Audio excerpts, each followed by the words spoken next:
Nah, kebanyakan orang di luar sana mengidentifikasi bahwa spiritual adalah semacam itu.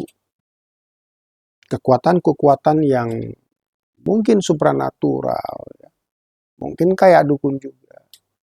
Hingga akhirnya pun saya mengambil suatu kesimpulan untuk saat sekarang ini bahwa spiritual itu adalah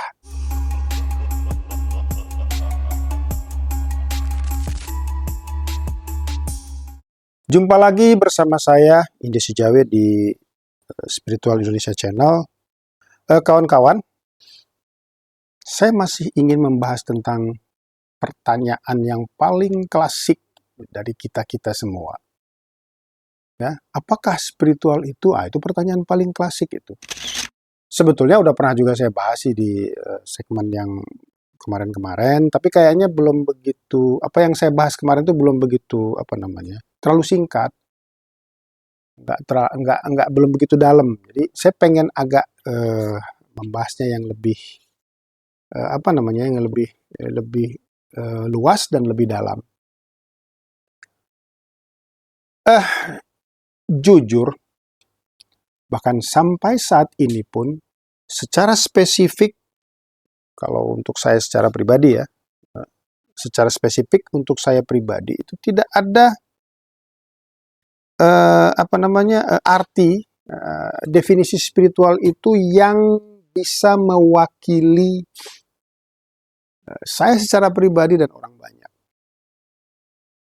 Karena hampir semua orang itu mempunyai definisi spiritualnya masing-masing di pikirannya. Saya sedikit cerita pengalaman. Kelas SMA kelas 3. SMA kelas 3. Saya ulang, SMP kelas 3, SMA kelas 1. Ya. Entah bagaimana caranya, secara alami aja saya nggak belajar. Ya. Jadi suatu ketika di depan rumah saya itu ada ada satu siang nih saya baru pulang sekolah. Kalau nggak salah itu SMP kelas 3 atau SMA kelas 1 lah, umur-umur segitu. SMA. Rame orang, saya baru pulang sekolah itu rame itu orang, terus ada yang teriak-teriak segala macam. Kedengeran sama saya itu saya pulang sekolah, tetangga di depan, pas depan rumah. Nah, sekedar informasi kawan-kawan ya, kebetulan rumah saya itu juga di Pangkalan Berandan itu bersebelahan satu pagar halaman dengan kakeknya Ariel Peter Pan. Ya kalau dia main ke Pangkalan Berandan, biasanya saya kayaknya nggak pernah ketemu sih, tapi kakak saya, keponakan saya yang di rumah sering katanya kalau ngelihat si Ariel, oke, bukan itu, topiknya bukan itu, malah menjauh melebar. Jadi ceritanya saya penasaran ada yang teriak, saya datang lah, saya masuk, udah rame orang di luar tuh, saya masuk kan, ternyata anak gadisnya tetangga saya itu ya, sekitar umurnya 22 mungkin pada saat itu ya, saya juga udah lupa. Itu kesurupan, teriak-teriak. Nah, sudah beberapa orang yang ingin membantu tapi nggak mempan. Artinya si setan tadi nih, si makhluk halus yang di badan ini nggak pergi. Terlepas apakah itu euforia secara psikologi ya, euforia euforia dirinya atau mungkin ada entitas yang masuk. Terlepas itu semua lah, kita nggak bicara tentang itu, tapi saya bicara pengalaman.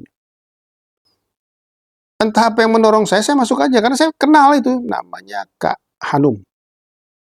Saya kenal sama Kak Hanum itu, sering main juga. Kadang-kadang kalau malam suka ngobrol. Jadi karena kasihan sebetulnya. Karena kasihan. Nah, entah bagaimana caranya, saya usap-usap kepalanya. Kak Hanum, nggak boleh begitu. Minum, bla bla bla bla bla. Gitu kan. Nggak boleh begitu, ayo. Apa yang teriak-teriak malu? Dia sadar. Dia ngelihat saya. Kemudian dia ngelihat yang lain. Di jendela udah banyak orang.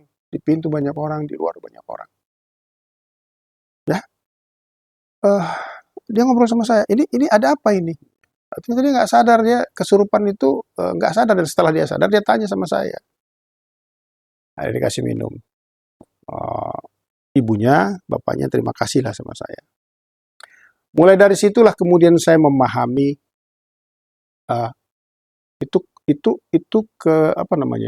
kebisaan saya pertama kali dan tanpa ada guru. Dan dari situ saya mulai memahami cara kerja kesurupan tadi. Bukan memahami sih, lebih tepatnya mempelajari cara kerja kesurupan tadi. Oke ya. Mulai dari situ kemudian saya banyak dikenal sebagai, di kampung saya itu sebagai, apa ya, dukun cilik lah gitu. Lebih tepatnya mungkin kayak begitu. Ya sering lah. Kadang-kadang kalau ada yang entah sakit, entah kalau mereka orang kampung kan begitu, ada sakit-sakit sedikit yang aneh dibilang ada yang nempel, tentang ada yang jin yang masuk ya. Nah, walaupun sekedar mungkin hanya sekedar Al-Fatihah atau sekedar saya udah kayak ustadz, udah kayak kiai. Padahal umur saya waktu itu masih muda.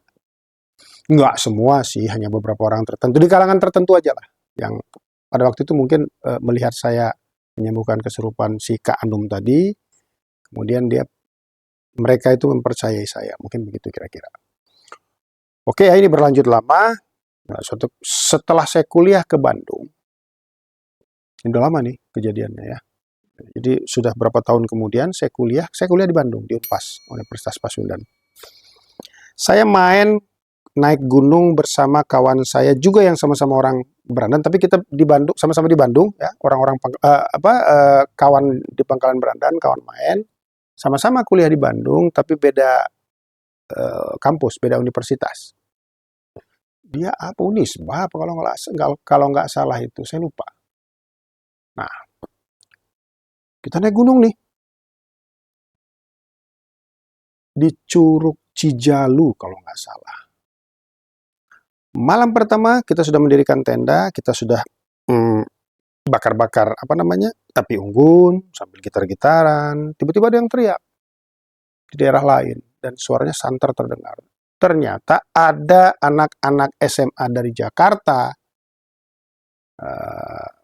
camping bareng di daerah situ. Beberapa gadis perempuannya kesurupan. Nggak tahu lah gimana ceritanya. Kita datang sama kawan-kawan saya diantar. Sebisa saya kemudian begitu juga. Menyadarkannya dengan cara saya. Sementara beberapa orang kawan-kawannya turun ke bawah, memanggil kuncen lah, yang punya tempat, artinya orang setempat atau pribumi setempat yang tahulah daerah situ, yang mungkin paham tentang masalah gaib. Oke ya, singkat ceritanya begitu.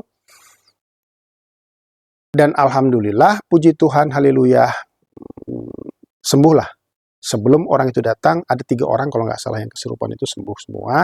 Dan ketika si kuncen datang, dengan caranya dia juga akhirnya menambahkan lah, mengobati dengan berbagai macam cara. Oke ya. Nah, kebanyakan orang di luar sana mengidentifikasi bahwa spiritual adalah semacam itu. Kekuatan-kekuatan yang mungkin supranatural, mungkin kayak dukun juga. Ya, is okay sih, nggak masalah juga mengidentifikasikan atau mendefinisikan spiritual dengan berbagai macam bentuk yang dipikirannya. Oke ya. Suatu ketika saya kemudian karena sudah merasa bahwa saya mempunyai kekuatan itu, apapun lah namanya, ya, saya akhirnya malah lebih memilih untuk mendalami hal-hal ini, perdukunan lah, paranormal lah, terserah, apapun namanya. Pokoknya ke arah sinilah, ke arah yang aneh-aneh. Ya, kuliah tetap berjalan. Ya, akhirnya tetap selesai sih, cuman lebih lambat dibandingkan dengan kawan-kawan sepantaran saya, kawan-kawan yang ini sama saya, sama-sama masuk itu maksudnya itu, ya, lebih lambat 1 tahun. Kenapa? Karena kalau saya mendengar ada orang pintar misalkan di daerah Jawa, saya pergi ke sana. Di daerah Palembang, saya pergi ke Palembang. Tapi pada umumnya sih Bali dan Jawa aja sih ya. Kayak Solo, Jogja, saya pengen tahu, saya pengen belajar. Oke ya. Dan kemudian saya pun mungkin seperti beberapa kawan-kawan yang lain ya, mendefinisikan, mengidentifikasikan dan mendefinisikan bahwa spiritual itu yaitu ya, mencari kesaktian. Oke ya. Kemudian semakin saya mendalami hal itu ya, kemudian saya sudah mulai pada waktu saya selesai kuliah, kemudian saya pernah kerja di Lok Semawe, Banda Aceh. Lok Semawe Aceh, bukan Banda Aceh. Banda Aceh itu kota. Aceh itu provinsi. Jadi di Lok Semawe, Provinsi Aceh. Kemudian tahun 98 kerusuhan massal, saya datang ke Jakarta ya. Nah, saya mendalami karena bukan mendalami karena memang pelatihan-pelatihan tadi seperti pelatihan meditasi, pelatihan zikir, pelatihan segala macam itu membuat saya yang itu pernah saya ceritakan di episode yang lalu itu. Akhirnya saya mempunyai energi. Dengan energi itulah kemudian saya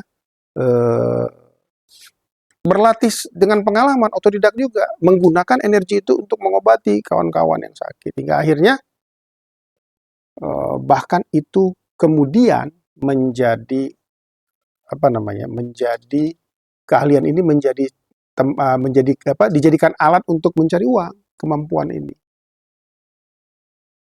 Nah, suatu ketika saya pun menjadi benar-benar dukun. Ada aja kalau misalkan kita ritual itu ya, itu saya pernah belajar dengan Ki Edan Amunggogo. Saya juga pernah belajar bukan belajar sih tepatnya, lebih ya boleh dikata belajar lah ya, dengan si Bangsat Kalem dan beberapa kawan-kawan lainnya ya. Jadi kalau kita ritual itu ada ingkung ayam, ada 7 macam, itu kayaknya ini ya, kayak semacam ritual kejawen ya. Jadi ada ingkung ayam, ada 7 rupa-rupa buah, kemudian 7 macam minuman, misalkan ada susu, ada teh, ada kopi, ada susu manis, kopi manis, teh manis, kopi pahit, teh pahit, air putih, ya, air bening, sama susu kopi, misalnya ada 7 ya. Kemudian ada dupa juga, ada kembang setaman, ada apalagi Bang, misalkan jajanan pasar, macam-macam. Daun sirih, segala macam. Yang ketika itu,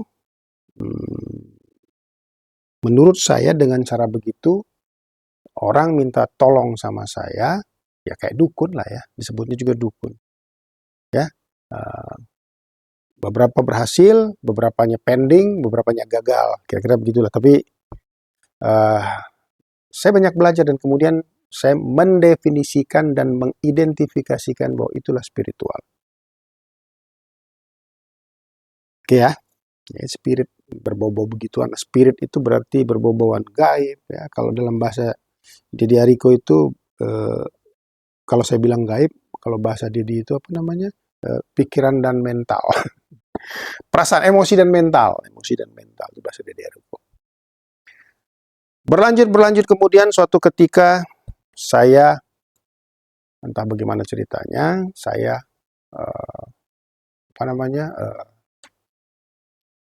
menyasar lah, bukan nyasar ya, entah bagaimana ceritanya saya nyasar ke satu pondok di Rangkas Bitung, di Banten ya, satu pondok di Banten.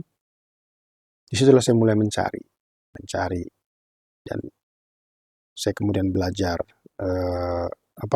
zikir dari Tarekat Qadariyah Naksabandia. Nah, terus saya melatih diri sendiri. Suatu ketika saya menemukan diri saya yang sebenarnya, saya ketawa. Ternyata selama ini yang saya cari kemana-mana keliling, dari Lampung, sampai ke Bali, sampai ke Solo, sampai ke Surabaya, sampai ke mana-mana. Itu adalah diri saya sendiri yang nggak kemana-mana. Saya mencari diri saya sendiri yang sebetulnya nggak pernah kemana-mana.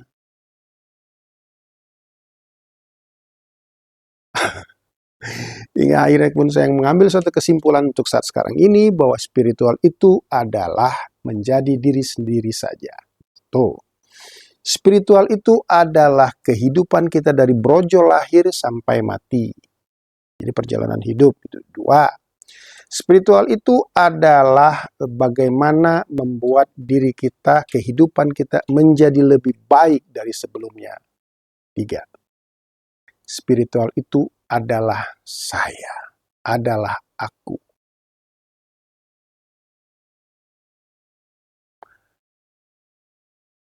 Jadi, apa yang disebut spiritual itu ya terserah aja lah mendefinisikannya masing-masing, ya. Menginterpersepsikan masing-masing, mengidentifikasikan masing-masing, terserah.